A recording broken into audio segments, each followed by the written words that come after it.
ஓம் சாய்ராம். நல்லது நினைப்போம், நல்லது நடக்கும். ஸ்ரீ சாய்நாத ஸ்தவனமஞ்சரி 53வது நாள் பாராயணம். ஸ்ரீ கணேசாய நமக. எல்லாவற்றிற்கும் ஆதாரமானவனே, மயூரேச்சவரா, எல்லாவற்றிற்கும் சாட்சியாக விளங்குபவனே, கௌரியின் புதல்வனே, எண்ணங்களுக்கு எல்லாம் அப்பாற்பட்டவனே, பெருத்த வயிறுடையவனே, ஸ்ரீ கணபதியே என்னை காத்தருள்வீர். நீ எல்லா பூதகணங்களுக்கும் முதல்வன், தலைவன். எனவே கணேசன் என அழைக்கப்படுகிறாய். நீ எல்லா சாஸ்திரங்களாலும் ஏற்றுக்கொள்ளப்பட்டவன், புனிதமான முகமுடைய பாலசந்திரன். சாரதே, வாக்கின் தெய்வமே, நீ வார்த்தைகளுக்கு எல்லாம் தலைவி, உலகின் உயிரோட்டத்தின் காரணகர்த்தாவே, நீ படைப்பாளிகளின் இறைவி. நீ எப்போதும் இத்தேசத்தின் அணிகலன், எங்கும் நிறைந்து இருக்கும் எல்லையில்லாத சக்தியே, உலகின் தாயே, உன்னை வணங்குகிறேன். பூரண முழுமையான பரபிரம்மே, மகான்களுக்கு பிரியமானவனே, பண்டரிநாதன் உருவில் வெளிப்பட்ட அவதாரமே, நீ அன்பு கடவுள், எல்லையற்ற கருணை உள்ளம் கொண்டவனே, பாண்டுரங்கா நரஹரி. பொம்மலாட்டக்காரன் தன் கையிலுள்ள கயிற்றால் பொம்மைகளை ஆட்டுவிப்பது போல் பிரபஞ்சம் எங்கும் நிறைந்து நின்று உலகை ஆட்டுவிக்கும் ஒரு பொம்மலாட்டக்காரன். உன் மெய்ப்பொருளை உய்த்துணர அறிவியல் ஏடுகளும் புனித நூல்களும் இன்னமும் முயன்று கொண்டுதான் இருக்கின்றன. மெத்த படித்தவர்களுக்கு நீ வெளிப்பட்டதே இல்லை. சக்கரபாணியே, அத்தகைய அறிவற்றவர்கள் வெறும் வார்த்தை ஜாலங்களிலேதான் சிக்குண்டவர்கள். மகான்கள் மட்டுமே உன்னை உணர்வார்கள். மற்றவர்கள் குழப்பமடைந்து உள்ளார்கள். உனக்கு பக்தியோடு கூடிய சாஷ்டாங்க நமஸ்காரத்தை செய்கிறேன். 5 முகங்கள் கொண்ட சங்கரனே, மனித மண்டை ஓடுகளாலான மாலை அணிந்தவனே, நீலகண்டனே, திகம்பர ஓங்கார வடிவானவனே, பசுபதியே, எல்லா நேரங்களிலும் எவருடைய உதடுகள் உன் பெயரை உச்சரிக்கிறதோ அவர்களது உலகியல் துன்பங்கள் உடனடியாக நீங்கிவிடும். ஜடாமுடியை தரித்த சிவனே, உன் நாமத்தின் சக்தி அத்தகையது. உன் பாதங்களை வணங்கி நான் சாயிப்புகளை கூறும் இந்த துதியை எழுதுகிறேன். இந்த அருட்பணி முழுமையடைய எனக்கு அருள்வாயாக நீலகண்டா. இப்போது அத்ரி மகரிஷியின் புதல்வரான தத்தாத்திரேயரையும் குலதெய்வமான இந்திரனையும் துக்காராமையும் எல்லா ஞானிகளையும் பக்தர்களையும் பணிகிறேன். சாயிநாதா, உனக்கு வெற்றி கிட்டட்டும். பாவிகளை கடை தேற்றும் கருணை உள்ளவரே, உங்கள் பாதங்களில் என் தலையை வைத்து வேண்டுகிறேன். உன் பாதுகாப்பை எனக்கு அருள்வாய். நீ முழுமையான பரபிரம்மம், ஆனந்தத்தின் இருப்பிடம். நீயே விஷ்ணு, மனிதர்களுள் தலை சிறந்தவர். மன்மதனை எரித்த உமையொரு பாகனும் நீயே. நீ மனித வடிவில் தோன்றிய இறைவன், அறிவு என்னும் ஆகாயத்து சூரியன். நீ கருணை கடல். நீ பிறவி பிணிக்கு ஒரு அருமருந்து. நீ ஏழைகளுக்கும் கீழ்த்தட்டு மக்களுக்கும் விரும்பியதை கொடுக்கும் சிந்தாமணிக்கல். நீ உன் பக்தர்களை பரிசுத்தப்படுத்தும் தெய்வம். உலக வாழ்க்கை என்னும் சம்சார கடலில் மூழ்குபவர்களை காப்பாற்றும் ஓடம். நீ அஞ்சுபவர்களின் புகலிடம். நீ இந்த பிரபஞ்சம் தோன்ற முதற் காரணமான பரிசுத்த பேரின்ப பேருணர்வு. நீ கருணையே உருவானவன். உனது பலவிதமான வெளிப்பாடுகளில் இந்த உலகமும் ஒன்று. நீ பிறப்பற்றவன், சாவும் உன்னை தொட முடிவது இல்லை. என் நீண்ட ஆழமான சிந்தனைக்குப் பின் வெளிப்பட்ட கருத்தே இது. பிறப்பு இறப்பு என்பவை அஞ்ஞானத்தால் தோன்றும் வெளிப்பாடே.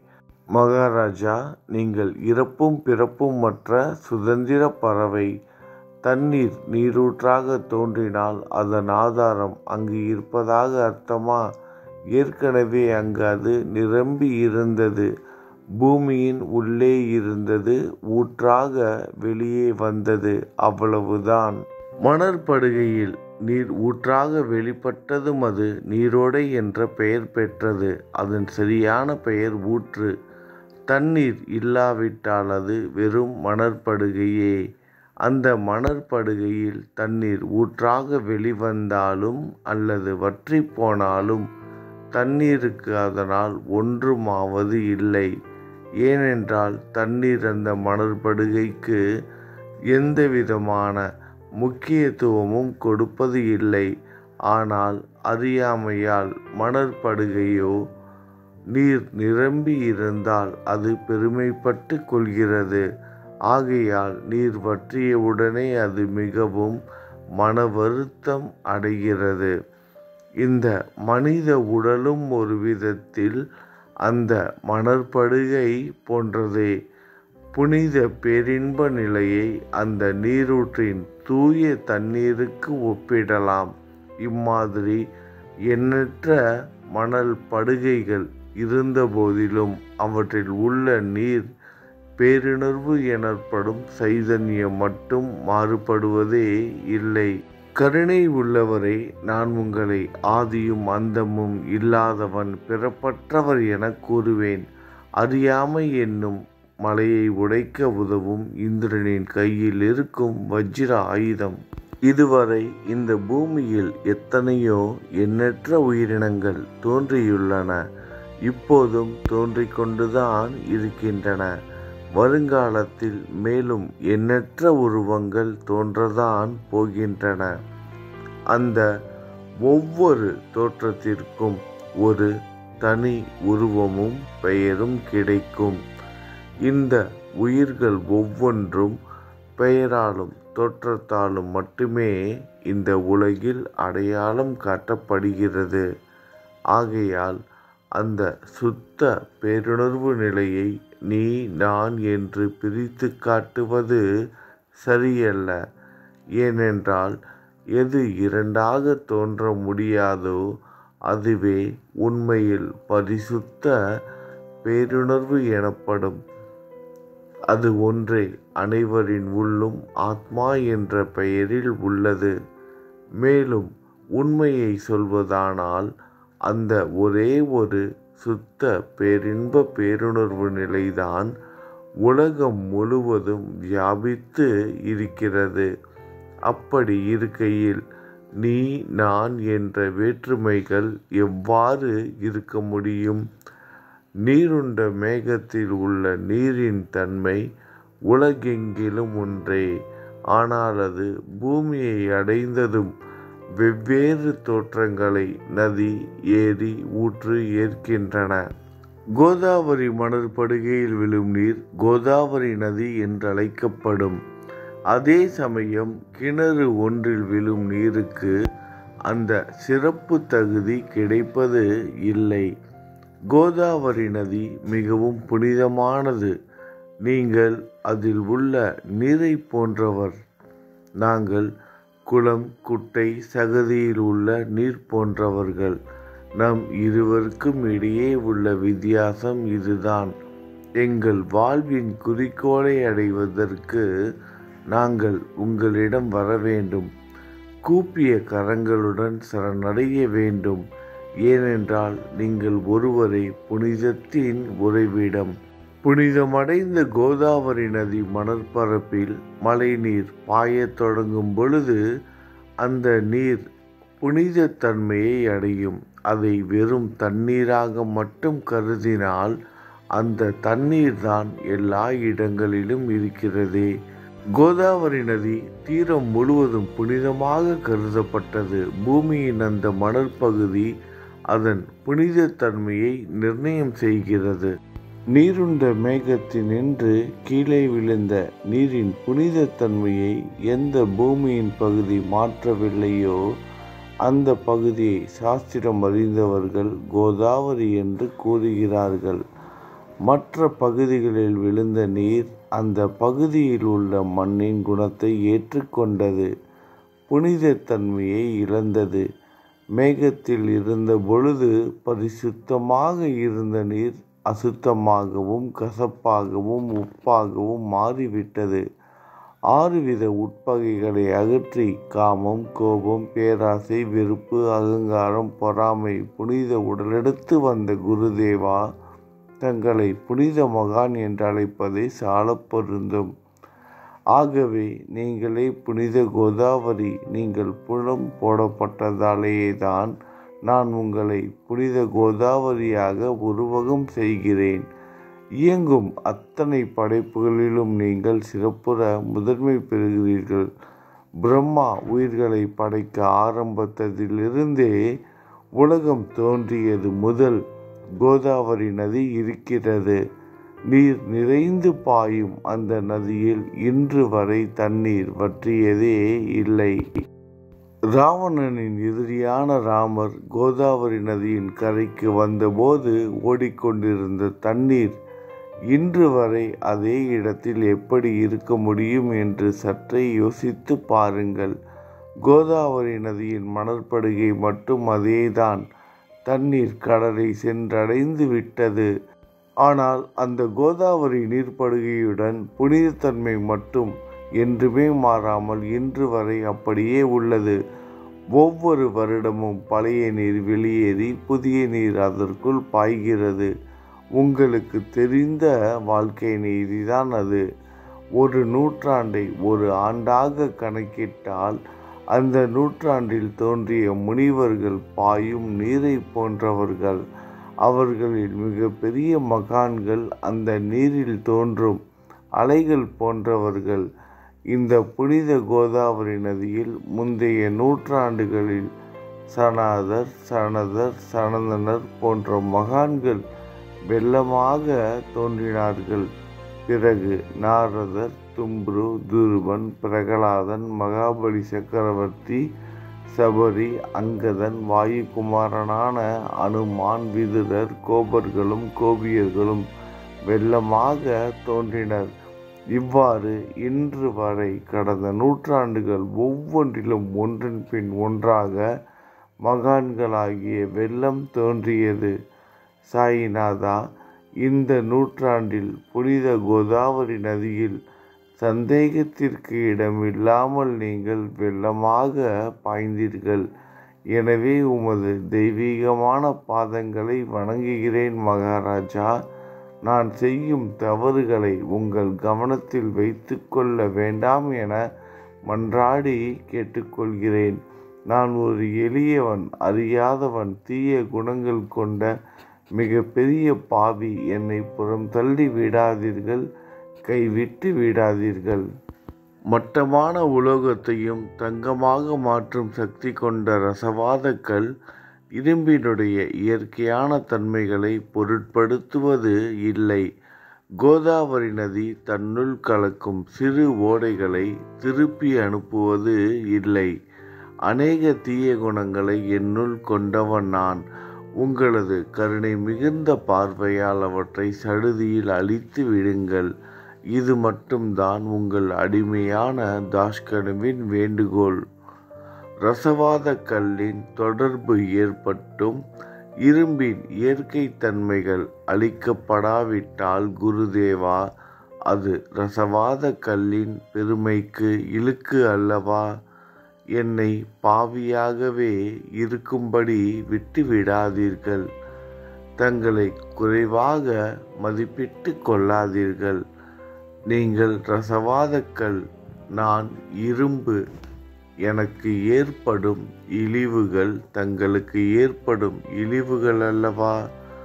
ஒரு குழந்தை தவறுகள் செய்து கொண்டேதான் இருக்கிறது. ஆனால் அதற்காக தாயார் கோபமடைவது இல்லை.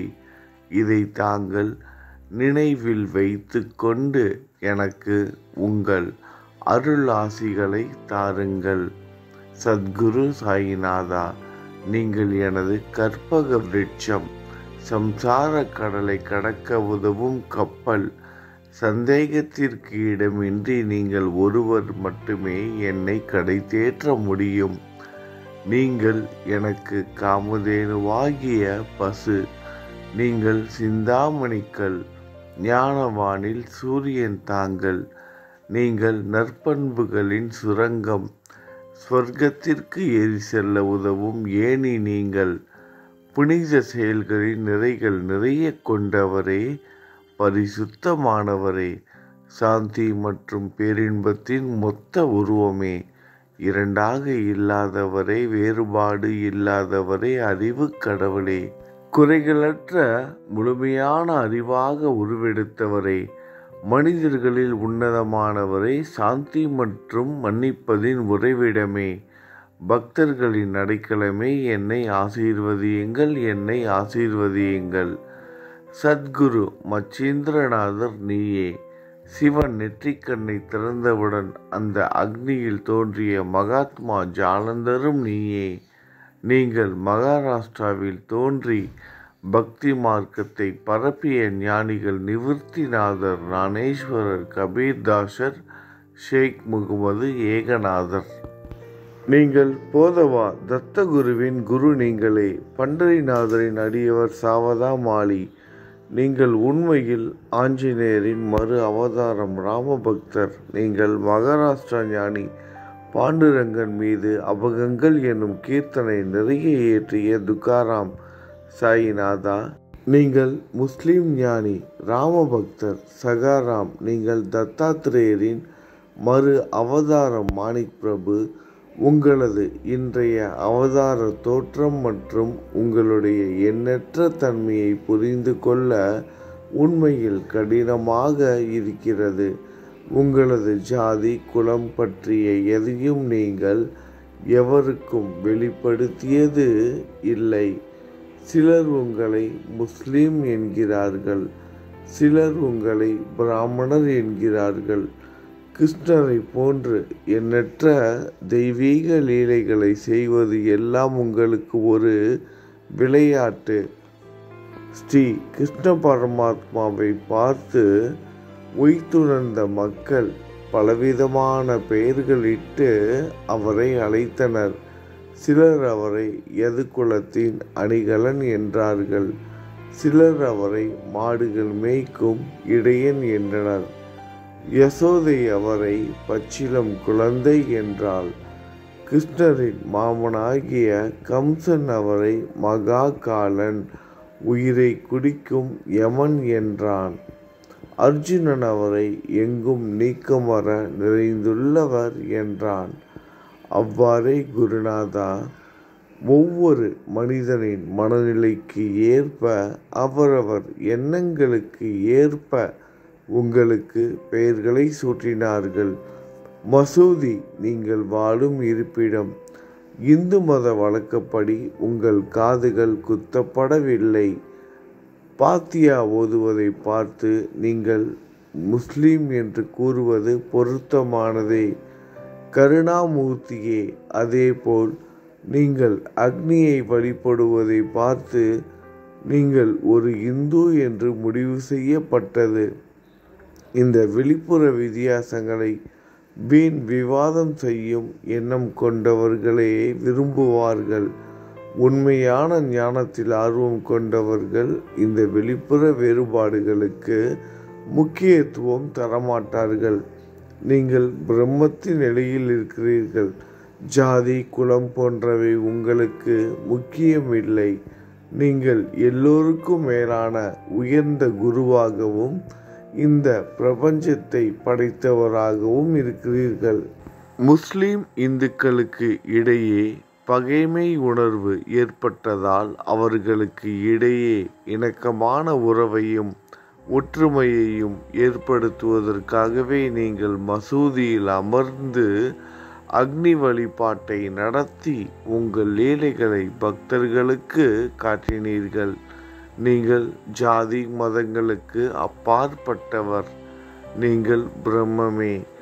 உண்மையில் அதுவே பிரம்மமே நீங்கள்தான். நீங்கள் உண்மையில் எண்ணங்களுக்கும் அப்பாற்பட்டவர். உங்களை பற்றிய வாத பிரதிவாதங்கள், ஊகங்கள், ஆதாரம் இல்லாத கருத்துக்கள் நடமாடும் இடத்தில் என் வார்த்தைகளுக்கு முக்கியத்துவம் எப்படி கிடைக்கும்? ஆனால் உங்களை பார்க்கும் பொழுது என்னால் மௌனமாக இருக்க முடியவில்லை. வார்த்தைகளால் போற்றுதலை உலக வழக்கில் உள்ள ஒரே வழக்கம். ஆகையினால் உங்கள் அருளாசியுடன் வார்த்தைகளால் எப்படி எல்லாம் போற்ற முடியுமோ அவ்வண்ணமே போற்றி புகழ்கிறேன். கடவுளின் நிலையை விட மகான்களின் நிலை வேறுபட்டும் மிக உயர்ந்ததாகவும் இருக்கும். மகான்களின் அருகில் நான் எனது போன்ற எண்ணங்களுக்கு இடமே இல்லை. கடவுளை வெறுத்ததால் இரணியகசிபுவும் ராவணனும் கொல்லப்பட்டனர். மகான்கள் கைகளால் இத்தகைய துர்சம்பவங்கள் ஏற்பட்டதே இல்லை. அரசன் கோபிசந்தன் முனிவர் ஜாலந்தரை சாணக்குவியலுக்குள் புதைத்தான். ஆனால் அந்த நிலையிலும் அரசரின் அந்த செயலுக்காக அந்த முனிவர் வருத்தப்படவே இல்லை. அரசரின் அந்த செயலுக்கு நேர்மாறாக அந்த அரசனை சம்சார சூழலிலிருந்து விடுவித்து அவனை முக்தியடைய செய்தார். மகான்களின் சக்தி இப்படிப்பட்டதே. அவற்றை விவரித்து கூற முடியாது. மகான்கள் சூரியனை போன்றவர்கள். அவர்கள் கருணை ஒளிவிட்டு பிரகாசிக்கக்கூடியது. மகான்கள் சந்திரனை போல் இதயத்திற்கு ஆறுதல் கொடுப்பவர்கள். சந்திரனின் ஒளிக்கதிர்கள் போல் அவர்களது அருள் ஒளி வீசும். மகான்கள் இதமளிக்கும் கஸ்தூரி போன்றவர்கள். அவர்கள் அருள் அதன் நறுமணம் போன்றது. மகான்கள் சாறு நிரம்பிய கரும்பு போன்றவர்கள். அவர்களின் அருள் அந்த கரும்பு சாற்றினை போல் இனிப்பானது. நிச்சயமாக மகான்கள் நல்லவர்களிடமும் தீயவர்களிடமும் ஒரே விதமாக நடந்து கொள்கின்றனர். அதற்கு மேலாக பாவிகளிடம் அவர்கள் காட்டும் அன்பு அளவிட முடியாதது. கோதாவரி நதியில் அழுக்கடைந்த துணிகளே சுத்தம் செய்யப்பட வேண்டி வருகின்றன. சுத்தமான துணிகள் கோதாவரி நதியில் நின்று வெகு தூரத்தில் பெட்டியிலேயே தங்கிவிடுகின்றன. பெட்டியில் வைக்கப்பட்டிருந்த அந்த துணியும் ஒருமுறை கோதாவரி மணல் படுகைக்கு நன்றாக துவைப்பதற்காக வந்ததுதான். இந்த உவமையில் பெட்டிதான் வைகுண்டம். நீங்களே கோதாவரி. கோதாவரி நதிக்கரையே நம்பிக்கை. எல்லா உயிரினங்களும் துணிகள். 6 விதமான மனவிகாரங்களே அவைகளை பற்றியுள்ள அழுக்கு. அவை காமம், கோபம், கஞ்சத்தனம், மதம், பொறாமை, மோகம் என்பவையே. தங்கள் பாதார விந்தங்களை வணங்குவதே கோதாவரியில் செய்யப்படும் புனித குளியல். எல்லா பாவங்களையும் மன அழுக்குகள் போக்கி சமர்த்தரே எங்களை சுத்தப்படுத்தும். சம்சார வாழ்க்கையில் சுழலும் மக்களாகிய நாங்கள் மேலும் மேலும் பாவம் செய்கிறவர்களாக இருக்கிறோம். எனவே மகான்களின் தரிசனம் பெறுவதற்கு நாங்கள் தகுதியுடையவர்கள் ஆகிறோம். கோதாவரி நதியில் தண்ணீர் நிரம்பி உள்ளது. படித்துறையில் துவைப்பதற்காக துணிகள் வருகின்றன. அவை துவைக்கப்பட்டு சுத்தப்படுத்தப்படாவிட்டால் அது கோதாவரி நதிக்கல்லவா இழுக்கை தேடித்தரும். நீங்கள் அடர்ந்த இலைகளுடன் கூடிய நிழலையும் குளிர்ச்சியையும் தரும் மரம். உண்மையில் நாங்கள் வழிப்போக்கர்கள். எங்களை 3 வித துக்கங்கள், இயற்கை இடர்பாடுகளால் வரும் துன்பங்கள், நமது உடலுக்கு வரும் நோய் நொடிகள், அஞ்ஞானத்தால் நிரம்பிவிடும் பாவ மூட்டை எனப்படும் வெயில் சுட்டெரிக்கின்றன. கருணாமூர்த்தியே, அந்த சுட்டெரிக்கும் 3 வித தாபங்களின் வெப்பத்திலிருந்து எங்களை காப்பாற்றும். தங்கள் அன்பு மிகுந்த கருணை என்னும் குளிர் நிழல் இந்த சம்சாரம் என்னும் வாழ்க்கை கடலை கடக்க உதவும் தன்மை கொண்டது. மரத்தின் அடியில் அமர்ந்தும் ஒருவன் சூரியனின் சுட்டெரிக்கும் வெப்பத்தை உணர்ந்தால் அந்த மரத்தை நிழல் தரும் மரம் என்று கூற முடியுமா? பாருங்கள், உங்கள் அருளின்றி இந்த உலகில் நல்லது என்பது ஏற்படுவது இல்லை. எனவே தர்மத்தை நிலைநிறுத்துவதற்காக சேஷசாயி பாம்பு படுக்கையில் இருப்பவனை அர்ஜுனனுக்கு நண்பனாக, வழிகாட்டியாக மற்றும் ஆன்மீகவாதியாக மாறினார். சுக்ரீவனின் அன்பினாலேயே விபீடனன் அரசன் ராமனின் நட்பை பெற்றான். ஸ்ரீ ஹரியும் மகான்கள் மூலமாகத்தான் பெருமை பெற்றார். பிரம்மம் உருவமற்றது. எனவே வேதங்களால் அதை வர்ணிக்க முடியவில்லை. பூமியில் அதை மனித உருவில் தோன்ற வைத்து மகான்கள் அதன் உருவமற்ற தன்மையை மாற்றினர். தாமாஜி என்ற பக்தருக்காக பாண்டுரங்கனை ஒரு தாழ்த்தப்பட்ட குலத்தில் பிறக்க வைத்தார். சோகமேளா தாழ்த்தப்பட்ட குலத்தில் பிறந்தவர் என்ற பக்தருக்காக உலகின் தெய்வமாகிய இறைவனை இறந்த எருமைகளின் உயிரற்ற உடல்களை எடுக்க வைத்தார். மகான்களின் மகாராஷ்டிர ஞானி ஏக்நாத்திடம் பாண்டுரங்கன் வேலையாளனாக மாறு வேடத்தில் தண்ணீர் சுமந்தார். மகான்களின் பெருமையை உணர்ந்த இறைவன் தண்ணீர் சுமந்து உழைத்தார். உண்மையில் மகான்கள் எல்லாவற்றையும் தாங்கும் சக்தியும் சச்சிதானந்த பிரபுவுமாகிய இறைவனின் எஜமானர்களே. இறைவனை விட மகான்கள் பெருமை பெரியதல்லவா? இதற்கு மேலும் சொல்வதற்கு எதுவும் இல்லை. நீங்களே என் தாயும் தந்தையும் ஷீரடி கிராமத்தில் வசிக்கும் சத்குரு சாயிநாதா. பாபா, உங்கள் லீலைகளை எவர் ஒருவராலும் உண்மையிலேயே முழுமையாக புரிந்து கொள்ள முடியாது என்கிற போது சாதாரண மனிதனாகிய நான் எவ்வாறு அவற்றை விளக்க முடியும்? கூறுங்கள். எல்லா உயிரினங்களையும் காப்பாற்ற நீங்கள் ஷீரடிக்கு வந்து இருக்கிறீர்கள். மண் அகல் விளக்குகளில் வெறும் தண்ணீரை ஊற்றி அவற்றை எரிய வைத்தீர்கள்.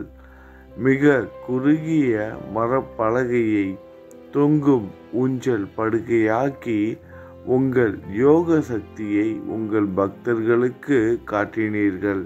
அநேக பெண்களின் மலட்டுத்தன்மையை முழுவதுமாக நீக்கினீர்கள். உதியின் மூலம் அநேகம் பேரின் வியாதிகளை குணமடைய செய்தீர்கள். இவ்வுலக சம்பந்தமான துன்பங்களை நீக்குவது உங்களுக்கு ஒரு பொருட்டே அல்ல. யானை ஒன்று எறும்பை சுமையாக கருதுமா? குருராயா, இப்பொழுது இந்த எளியவன் பால் கருணை காட்டுங்கள். உங்கள் பாதங்களில் சரணடைந்து விட்டேன். என்னை திருப்பி அனுப்பி புறம் தள்ளி விடாதீர்கள். மகாராஜ், நீங்கள் அரசர்களுக்கு எல்லாம் அரசன். நீங்கள் குபேரனை விட செல்வம் அடைந்தவர். நிச்சயமாக தன்னிகரற்ற வைத்தியர். உங்களை விட மேலானவர் எவரும் இல்லை. மற்ற கடவுள்களை வணங்குவதற்கு தனித்தனியாக பூஜை பொருட்களும் வழிபாட்டு முறைகளும் உள்ளன. ஆனால் உங்களை வணங்குவதற்கு தகுதியான பொருட்களே இந்த உலகில் இல்லை. சூரியனின் ராஜ்யத்தில் தீபாவளி பண்டிகையை கொண்டாடுவது என்றால் எந்த விதமான பொருட்களை கொண்டு அதை கொண்டாடுவோம்? சமுத்திரத்தின் தாகத்தை தணிக்க பூமியில் போதுமான தண்ணீர் கிடைக்காது. நெருப்பை சூடாக்குவதற்கு எங்கிருந்து அக்னியை கொண்டு வருவது? ஸ்ரீ சமர்த்த குருராயா, பூஜை செய்ய உதவும் பொருட்கள் யாவற்றிலும் இருப்பது உன் ஆத்மாவே. ஆரம்பம் முதலே அவை உன் ஒரு பகுதியே. மேலே கூறப்பட்டவை எல்லாம் தத்துவார்த்த ரீதியில் கூறப்பட்டவையே. எனக்கேற்பட்ட அடிப்படையில் கூறப்பட்டவை அல்ல. அனுபவங்கள் இன்றி கூறப்படும் வார்த்தை ஜாலங்கள் வீணே. சம்பிரதாய சடங்குகளின்படி உங்களுக்கு பூஜை செய்ய வேண்டுமென்றால் அதனை செய்வதற்கு தேவையான பூஜை சாமான்கள் என்னிடத்தில் இல்லை என் குருநாதா. கருணை உடையவரே, அடிக்கடி என் கற்பனை திறனின் அடிப்படையில் உங்களுக்கு நான் வழிபாடு செய்கிறேன். அந்த வழிபாட்டை இந்த அடிமையிடமிருந்து ஏற்றுக்கொள்ளுங்கள். இப்போது என் அன்பு கண்ணீரால் உங்கள் கால்களை கழுவுகிறேன். உண்மையான பக்தி என்னும் சந்தனத்தை அரைத்து சாந்தாக்கி உமக்கு இடுகிறேன். அழகிய வார்த்தைகளால் எழுதப்பட்ட இந்த துதி என்னும் கப்னியை உமக்கு அணிவிக்கிறேன். இந்த புகழ் மாலையை உங்கள் கழுத்தை சுற்றி அணிவிக்கிறேன். என் கெட்ட குணங்களை தூபமாக்கி உமக்கு முன் எரிய விடுகிறேன். தீய குணங்களின் கூட்டுப்பொருளே ஆனாலும் அது எரியும் போது அதிலிருந்து தீய வாசனை எழுவது இல்லை. சத்குருவுக்கு முன்பு இல்லாமல் வேறு எங்காவது இந்த தூபம் எரியவிடப்பட்டால் அங்கெல்லாம் இந்த தூபத்தின் நிலை கீழே கொடுத்த மாதிரி ஆகும். அதாவது சாம்பிராணியை நெருப்பில் போட்டவுடன் அது பொசுங்கி அதில் உள்ள நல்ல மனம் என்ற நற்குணம் அதை விட்டு மறைந்து போகிறது. சத்குருவே, உமக்கு முன் அதை எரியவிட்டால் இதற்கு மாறாக நிகழ்கிறது. தீய தன்மைகள், அழுக்குகள் அக்னியில் எரிந்து விடுகின்றன. உலகம் பார்த்து சந்தோஷப்படும் வகையில் அதன் நற்குணம் அதிலேயே தங்கிவிடும். மனதில் உள்ள தீய குணங்கள் யாவும் எரிந்த பிறகு மனம் மாசற்றதாகிறது. கங்கையில் உள்ள மாசுக்கள் நீங்கியவுடன் கங்கை புனிதமடைகிறது. மாயை, மோகம் என்ற தீபத்தை உமக்கு முன் ஏற்றி காட்டுகிறேன். அதன் மூலம் என் மனம் வைராக்கியத்தை அடைய அருள் செய்வீராக குருராயா. பரிசுத்தமான நம்பிக்கை என்ற சிம்மாசனத்தை நீங்கள் என்னுள் அமர்வதற்கு ஆசனமாக உமக்கு தருகிறேன். அதை பெற்றுக்கொண்டு என் பக்தி என்ற நைவேத்தியத்தை ஏற்றுக்கொள்ளுங்கொண்டு அதன் சாரத்தை எனக்கு கொடுப்பீராக. ஏனெனில் நான் உமது பால்குடி மாறாத பச்சிளம் குழந்தை. உங்கள் அருட்பாலில் எனக்கு உரிமை உண்டு. என் மனதையே உமக்கு தட்சணையாக கொடுக்கிறேன். ஆகையால் நான் செய்யும் காரியங்கள் யாவற்றிலும் நான் செய்பவன் என்று நான் உரிமை கொண்டாட முடியாது. ஏனென்றால் நினைக்கும் மனதை தான் உமக்கு அர்ப்பணித்து விட்டேனே. இப்பொழுது பணிவுடன் கூடிய பிரார்த்தனையோடு உங்களை சாஷ்டாங்க நமஸ்காரம் செய்கிறேன். தெய்வீக சாயிநாதா, தயவு செய்து நீங்கள் அதை ஏற்றுக்கொள்ளுங்கள். 8 பிரார்த்தனைகள். சாயிநாதா, சாந்தமான மனமுடையவரே, அறிவின் சிகரமே, அன்புள்ளம் கொண்டவரே, கருணை கடலை, உண்மையின் உறைவிடமே, மாயை என்னும் இருளை அகற்றுபவரே, ஜாதி மதங்களுக்கு அப்பாற்பட்ட துறவியே, எங்களின் புரிந்து கொள்ளும் திறமைக்கும் அப்பாற்பட்டவரே, அன்பின் இருப்பிடமே ஷீரடிநாதா, என்னை காப்பாற்றும். ஞான சூரியனே, ஞானத்தை அளிப்பவரே, எல்லாவித நல்ல செயல்களையும் செய்பவரே, பக்தர்களின் மனங்களில் ஒளிரும் பரமஹம்சரே, தங்களை சரணடைந்தவர்களை காப்பவரே, படைக்கும் தொழில் புரியும் பிரம்மாவே நீங்கள், காக்கும் கடவுள் விஷ்ணுவே நீங்கள், 3 உலகங்களையும் பூவுலகம், சொர்க்கம், நரகம் கடைசியில் லயமடைய செய்யும் ருத்திரனும் சிவன் நீங்களே. நீங்கள் இல்லாத இடமே இந்த பூமியிலேது. எல்லாம் அறிந்த இறைவன் நீங்கள். எங்கள் அனைவரின் இதயங்களிலும் வசிப்பவரும் நீங்களே. எனது எல்லா குற்றங்களையும் மன்னிக்க வேண்டும் என வேண்டி கேட்டுக்கொள்கிறேன். அலை அலைகளாக வரும் சந்தேகங்களையும் மயக்கங்களையும் போக்குவீராக. நீங்கள் பசு, நான் புதிதாக பிறந்த இளம் கன்று. நீங்கள் சந்திரன், நான் சந்திர காந்தக்கல். தங்கள் பாதங்கள் கங்கை நதி.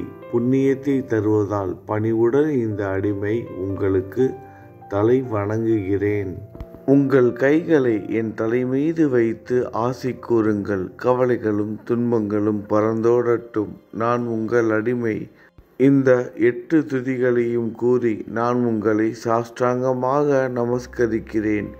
எனது பாவங்கள், துயரங்கள், ஏழ்மை யாவும் உடனடியாக விலகட்டும்.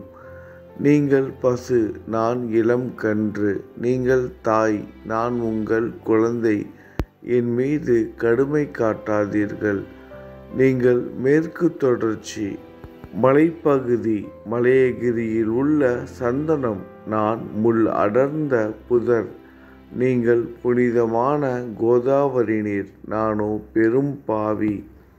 குருநாதா, உங்கள் தரிசனம் கிடைத்த பிறகும் என்னிடம் உள்ள கெட்ட குணங்கள் என்ற அழுக்கு என் மனதிலேயே தங்கி இருக்குமானால் உங்களை சந்தனம் என்று யார் கூறுவார்கள்? கஸ்தூரியின் அருகாமையில் உள்ள மண்ணும் உயர்வாக போற்றப்படுகிறது.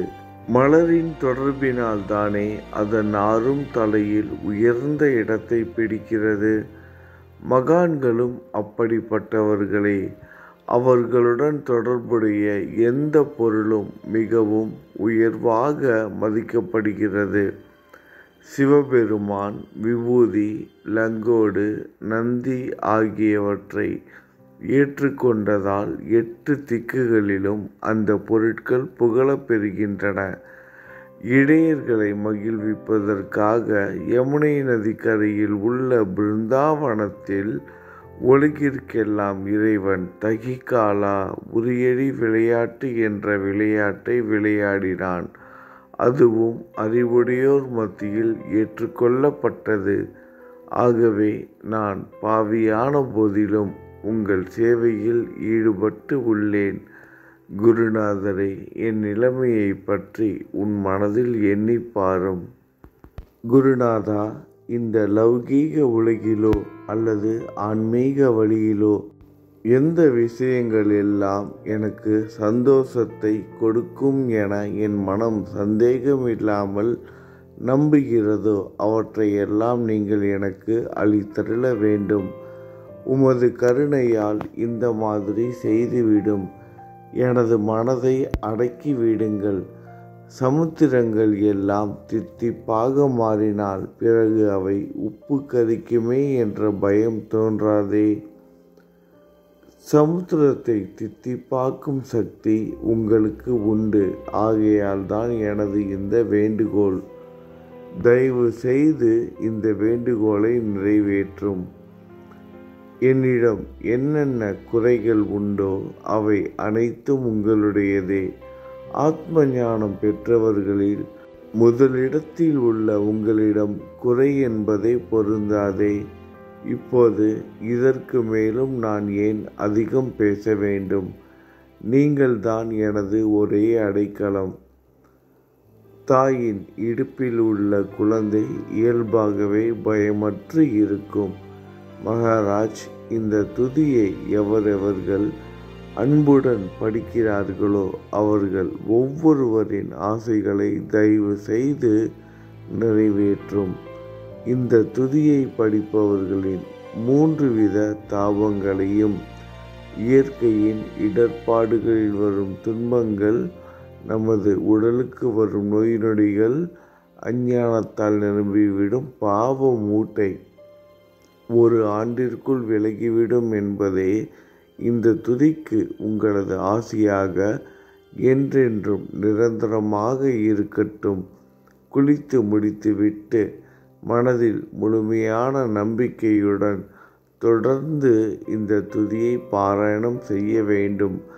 அப்படி முடியாவிட்டால் வாரம் வாரம் வியாழந்தோறும் சத்குருவை வணங்கி அவர் உருவை தியானம் செய்து கொண்டு இந்த துதியை பாராயணம் செய்யுங்கள்.